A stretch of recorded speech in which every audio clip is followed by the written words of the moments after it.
주님께서 천국에서 기쁘게 받으신 줄 믿습니다. 오늘 제목을 같이 읽어볼까요? 시작. 어린 아이들과 같이 되지 아니하면. 찬양도 오늘 제목하고 잘 어울려서 깜짝 놀랐습니다. 오늘은 어린이 청소년 주일입니다. 보통 어린이 주일이라고 하는데 어린이 주일만 하면 청소년 주일은 없잖아요. 그래서 몇 년 전부터 우리 교단에서는 5월 첫째 주일을 어린이 청소년 주일로 정해서 그렇게 지키고 있습니다. 이 귀한 날 주님의 이름을 두시고 또 거룩하게 구별하신 우리 평화동교회에서 함께 예배드리는 성도 여러분의 가정과 심령과 그리고 자녀들 위해 주님의 크신 은혜와 사랑이 충만하게 임하시기를 주님의 이름으로 축복합니다. 사람은 누구나 크고자 하는 욕망을 본성으로 지니고 살아갑니다. 어릴 적부터 인간은 끊임없이 경쟁 속에 놓여 있습니다. 어떤 아이는 공부를 잘해서, 어떤 아이는 키가 커서, 또 어떤 아이는 음악을 잘해서, 어떤 아이는 또 미술을 잘해서, 어떤 아이는 말을 잘해서 칭찬받고 주목받습니다. 성인이 되어서는 얼마나 소유했는지, 그 사람이 어떤 자리에 올랐는지에 따라서 그 사람의 가치가 평가됩니다. 예수님의 제자들도 예외는 아니었습니다. 그들은 예수님을 따라다니면서 많은 기적과 이적을 직접 보았습니다. 장차 예수님이 왕이 되시면 하나님 나라, 주님의 나라가 되어지면 나는 어떻게 할까? 그런 기대를 가지고 있었습니다. 그런 제자들의 입에서 나온 질문이 바로 이것이었습니다. 주님, 천국에서는 누가 큰가요? 이 질문은 단순한 호기심이 아니라 그들 마음속에 깊이 자리 잡은 세속적 욕망이 드러난 거지요. 예수님을 따르면 뭔가 한 자리를 얻고 싶었던 그런 계산, 자신들의 섬김과 충성에 대한 보상심리, 다른 사람과 자신을 비교하고 경쟁하던 그 마음이 이 질문 속에 고스란히 녹아져 있습니다. 그러나 주님의 대답은 제자들의 기대를 완전히 무너뜨립니다. 예수님은 제자들의 질문에 대해서 어떤 교훈적인 질문을 하시는 것이 아니라 한 어린아이를 제자들 앞에 세우십니다. 그리고 말씀하셨습니다. 진실로 너희에게 이르노니 너희가 돌이켜 어린아이와 같이 되지 아니하면 결단코 천국에 들어가지 못하리라. 이 말씀은 단순한 예화가 아닙니다. 하나님 나라의 질서, 하나님 나라 백성의 성품과 그 태도가 어떠해야 하는지를 몸소 보여주신 두렵고 떨리는 거룩한 선언이다. 그렇게 볼 수가 있습니다. 제자들은 누가 더 큰 자입니까? 물었지만 예수님께서는 단호하게 말씀하셨습니다. 그런 태도로는 천국에 들어갈 수 없다라는 겁니다. 사랑하는 성도 여러분, 오늘 우리는 예수님의 이 말씀 앞에 서야 됩니다. 어린아이와 같이 되지 아니하면 결단코 천국에 들어가지 못하리라. 여러분, 이 말씀 앞에 지금 서시기 바랍니다. 이 말씀을 중심으로 그 세 가지 주제를 따라서 우리 자신을 돌아보며 은혜를 우리가 나누고자 합니다. 첫째, 우리는 왜 어린아이와 같아야 하는가입니다. 왜 우리는 어린아이와 같아야 합니까? 3절에서 예수님은 이렇게 말씀을 하십니다. 너희가 돌이켜 어린아이들과 같이 되지 아니하면 결단코 천국에 들어가지 못하리라. 우리가 어린아이와 같아야 하는 이유는 단 하나입니다. 뭐지요? 천국에 들어가기 위해서입니다. 세상은 능력 있고 성공하고 많이 가지고 높아진 사람을 인정합니다. 그러나 천국은 다릅니다. 천국은 낮아진 자, 의지하는 자, 진실한 자, 바로 그런 자들의 것입니다. 여기서 너희가 돌이켜 어린아이들과 같이 되지 아니하면이라고 예수님께서 말씀을 하셨는데, 돌이켜라고 하는 말은 뭐냐면은 방향을 완전히 바꾸지 아니하면 그런 뜻이에요. 방향을 완전히 바꾸지 아니하면 지금까지 살아온 방식, 지금까지 가지고 있었던 가치관, 세상에 가르친 성공의 기준, 이것을 버리고 전혀 다른 길, 곧 하나님 앞에서 낮아지고 전적으로 의지하는 길로 돌아서야 한다는 뜻입니다. 예수님은 단호하게 말씀을 하십니다.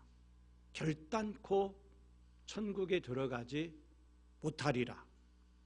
그러므로 어린아이처럼 되어야 한다는 이 말씀은 선택일까요? 필수일까요? 선택일까요? 필수일까요? 이것은 선택이 아닙니다. 어린아이가 될까 말까? 그 선택이 아니라 이건 필수입니다. 신앙이란 단순히 교리를 아는 것이 아닙니다. 성경에 기록된 지식을 아는 것이 신앙이 아닙니다. 하나님의 말씀 앞에서 어떤 태도로 살아가느냐의 그 문제입니다. 하나님의 말씀 앞에 내가 어떤 태도로 살아가느냐, 이것이 우리 신앙이라는 겁니다. 두 번째로, 그렇다면 예수님이 말씀하신 어린아이와 같아진다는 것은 무엇을 뜻할까요? 어린아이 같음. 예수님이 말씀하신 어린아이 같음은 단순히 순진하거나 착하거나 말을 잘 듣는다거나 그런 것을 의미하지 않습니다. 어린아이 같음은 영적 상태와 신앙 태도를 의미합니다. 그 안에는 세 가지 중요한 특징이 있습니다.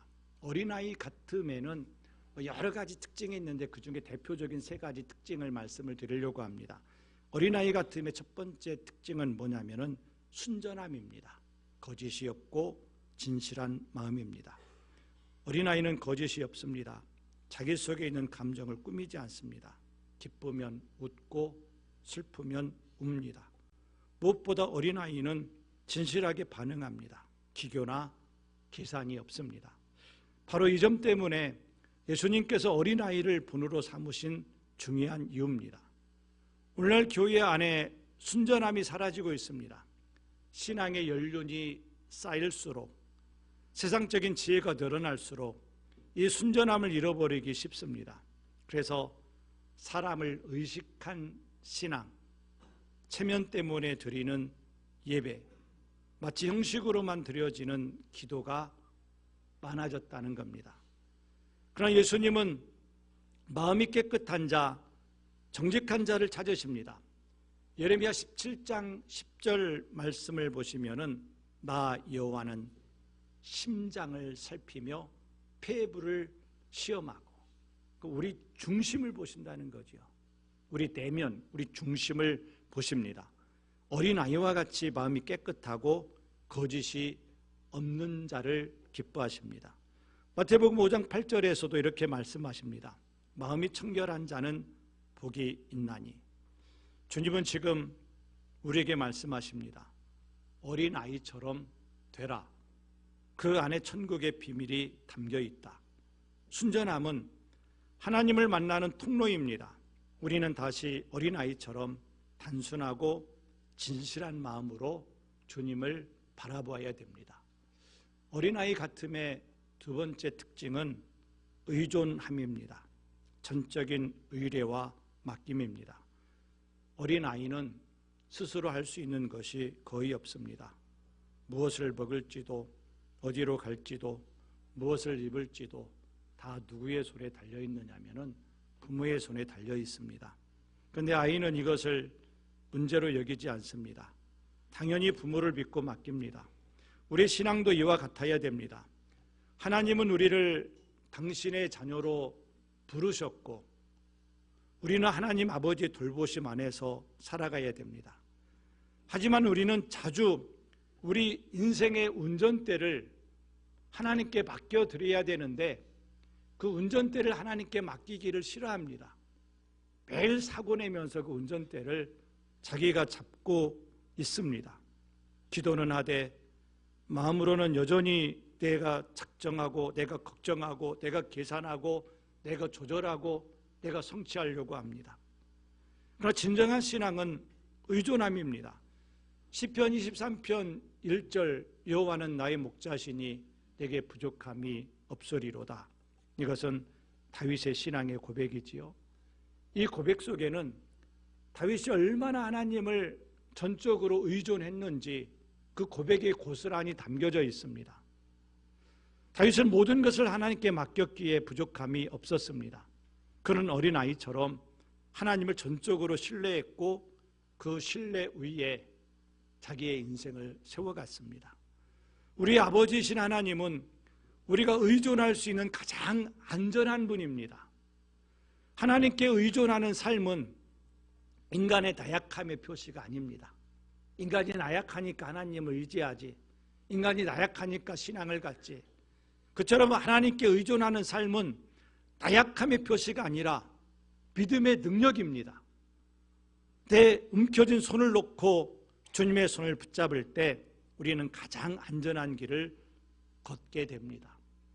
어렸을 때 자녀들하고 그런 놀이를 좀 했어요. 어린 아이들을 옷장 위에다가 이렇게 올려놓고 뛰어내려. 그러면 뛰어내려요, 안 내려요? 막 뛰어내려요. 자기 키보다 훨씬 높은 농 위에도 이렇게 올라가면 뛰어내리라고 아빠한테 막 뛰어내려요. 아빠가 마당에서 마당을 정리하고 있었어요. 근데 아들이 베란다에서 놀고 있다가 아빠 부르더니 나 받아 하고 아빠한테 뛰어내리는 거예요. 아빠가 깜짝 놀라서 아들을 깍 안았어요.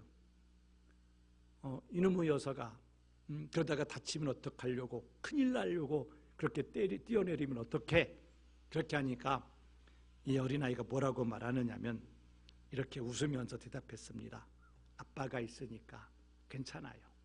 아빠는 항상 날 받아주시잖아요. 그 순간 아빠는 말문이 막히고 눈시울이 붉어지기 시작했어요. 이 아이에게 어떤 계산도 의심도 없었습니다. 내가 뛰어내리면 아빠가 나를 받아준다. 전혀 의심이 없었어요. 그저 아빠가 자기를 꼭 받아줄 거라는 믿음뿐이었습니다.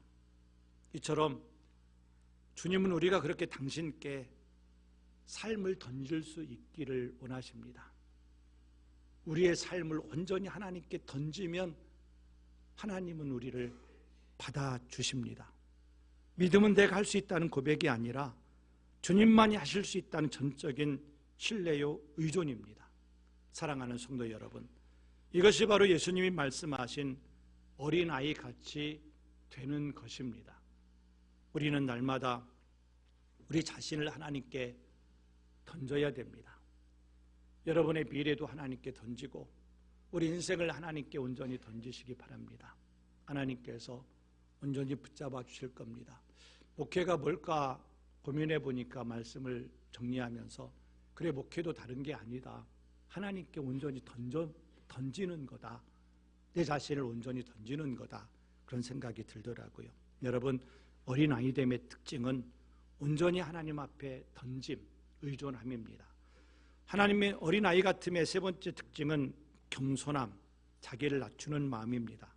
당시 제자들은 누가 큽니까? 누가 큰 자입니까? 라는 질문을 예수님께 던졌습니다. 그 질문 자체가 이미 세속적인 야망을 드러내는 것이었습니다. 그들은 천국을 하나님과 교제가 있는 곳이 아니라 자리와 서열이 정렬되는 경쟁의 장소로 오해하고 있었습니다. 그들에게 예수님은 직접 대답하지 말씀으로 가르치지 않으시고 곁에 있는 어린아이를 데려와서 제자들 앞에 세웠습니다. 그리고 말씀하셨습니다. 이 아이처럼 자기를 낮추는 자가 큰 자다. 이 아이처럼 자기를 낮추는 자가 천국에 들어갈 수 있다. 예수님의 이 말씀은 우리의 생각을 완전히 바꾸게 합니다. 세상은 높아지라고 하지만 예수님은 낮아짐을 통해서 높아짐을 얻는다고 하셨습니다. 그 원리를 빌립보서 2장 6절에서 8절은 이렇게 묘사를 하고 있습니다. 그는 근본 하나님의 본체시나, 이게 무슨 얘기냐면 예수님은 하나님과 똑같은 분이라는 거예요. 예수님은 하나님과 똑같은 분이었지만 동등됨을 취할 것으로 여기지 아니하시고 오히려 자기를 비워 종의 형체를 가지사 사람들과 같이 되셨고 사람의 모양으로 나타나사 자기를 낮추시고 죽기까지 복종하셨으니 그 십자가에 죽으심이라. 하나님과 똑같은 분이신데 이 예수님이 점점 자기를 낮추셔서 십자가에 죽기까지 하셨다는 거예요. 그 다음부터 중요해요. 빌립보서 2장 9절에 이러므로 하나님이 그를 지극히 높여, 낮아진 그를 하나님께서 높이시기 시작합니다. 어떻게 높이실까요? 10절에 보면 하늘에 있는 자들과 땅에 있는 자들과 땅 아래 있는 자들로 모든 무릎을 예수의 이름에 꿇게 하시고 모든 입으로 예수 그리스도를 주라 시인하여. 주는 뭘 나타내느냐면 임금이거든요. 왕. 그렇게 낮아지셨는데 하나님이 어떻게 하셨다고요? 높이셔서 모든 사람들이 예수님의 이름에 무릎을 꿇게 하시고 예수님을 왕이 되게 하셨다는 겁니다. 자기를 낮추는 사람만이 섬길 수 있고 하나님이 주시는 은혜를 받을 수 있습니다. 잠언 22장 4절 말씀을 보면 겸손과 여호와를 경외함의 보상은 재물과 영광과 생명이니라. 그러니까 겸손의 보상은 재물과 영광과 생명이라는 겁니다. 자기를 내세우는 사람은 결국 무너지지만 자기를 비우는 사람은 하나님께서 높이십니다. 겸손은 단순한 태도가 아닙니다. 그 사람 자세, 그 사람 태도가 아니라 겸손은 하나님을 향한 믿음의 표현입니다. 그 사람의 믿음이 어떻게 나타나느냐? 겸손한가 겸손하지 아니한가, 그것으로 나타나게 된다는 겁니다. 겸손은 자기를 내세우지 않고 하나님의 뜻에 순종하는 마음입니다. 낮아짐을 통해 하나님은 우리를 높이십니다. 마지막으로 오늘 본문 말씀하고 조금 결은 다르지만 같은 어린아이와 관계된 말씀입니다. 어린아이를 실족하게 하는 자에 대한 경고는 뭘까요? 예수님께서 주시는 경고의 말씀을 깊이 새겨봅니다. 예수님은 본문 후반에서 매우 무서운 경고를 하십니다. 누구든지 나를 믿는 이 작은 자 중 하나를 실족하게 하면 차라리 연자맷돌이 그 목에 달려서 깊은 바다에 빠뜨려지는 것이 나으니라. 실족하게 하는 일들이 있음으로 말미암아 세상에 화가 있도다. 실족하게 하는 일이 없을 수는 없으나 실족하게 하는 그 사람에게는 뭐가 있다? 화가 있다. 그 실족하게 하면 어떻게 된다고요? 화를 당하게 된다. 화가 있다는 겁니다. 이 말씀은 우리에게 큰 경각심을 줍니다. 예수님은 단순히 말로 위협하시는 것이 아닙니다. 그만큼 어린아이와 같은 자들이 그들을 얼마나 소중히 여기시는지를 보여주는 그런 말씀입니다. 실족하게 하다라는 말은 걸려 넘어지게 하다, 죄에 빠지게 하다, 신앙에서 낙오하게 만들다. 우리 교회로 표현하면 교회를 떠나가게 하다, 뭐 그렇게도 할 수 있겠지요.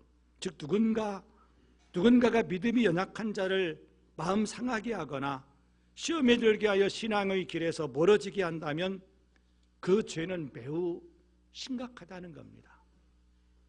나 때문에 누군가가 시험 들어서 믿음에서 멀어지고 교회에서 멀어지고 그렇다면 그 죄가 굉장히 무겁다는 거지요. 교회는 연약한 신앙인을 보호하고 세워야 할 공동체입니다. 그들을 판단하거나 조롱하거나 배제하는 것은 곧 주님의 뜻을 거스르는 행위입니다.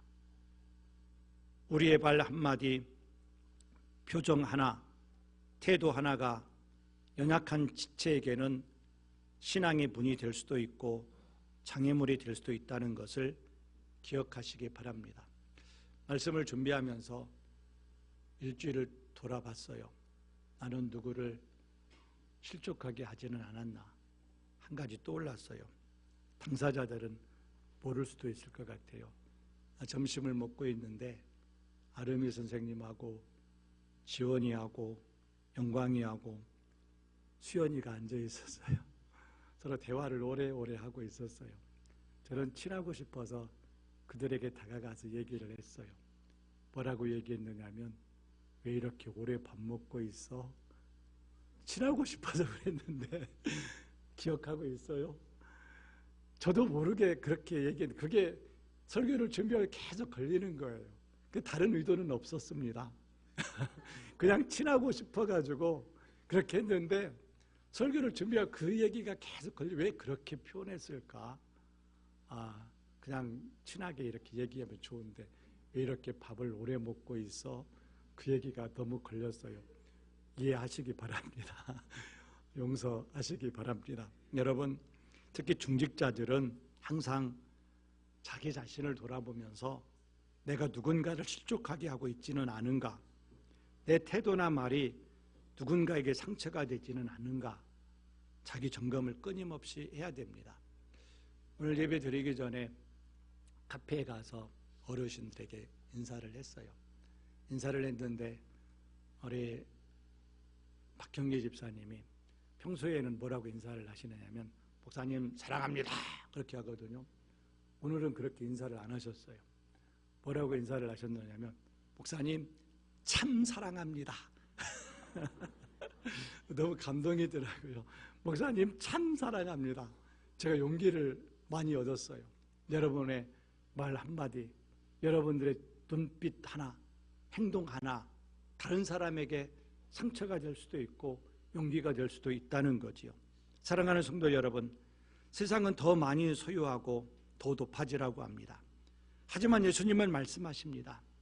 낮아져야 큰 자다. 어린아이처럼 되어야 천국에 들어간다. 여러분, 이것은 선택이 아니라 뭐라고요? 필수예요. 대학교에 가면 전공 필수가 있고 선택이 있어요. 아무리 학점을 많이 따도 이 필수를 이수하지 않으면 졸업할 수 있어요, 없어요? 졸업할 수 없어요. 필수를 점수를 안 땄기 때문에 우리가 어린아이같이 된다라고 하는 것, 그 예수 믿는 우리들에게 선택이 아닙니다. 필수입니다. 오늘 우리가 이 말씀을 마음에 깊이 새기기를 원합니다. 자기를 부인하고 하나님만을 의지하며 순전한 믿음으로 살아가며 연약한 자를 보호하고 연약한 자를 세워주는 삶, 이것이 천국 백성의 모습입니다. 이 말씀을 마음에 깊이 새기고 우리의 마음을 주님 앞으로 돌이켜 어린아이같이 되기를 주님의 이름으로 축원합니다. 기도하겠습니다. 사랑의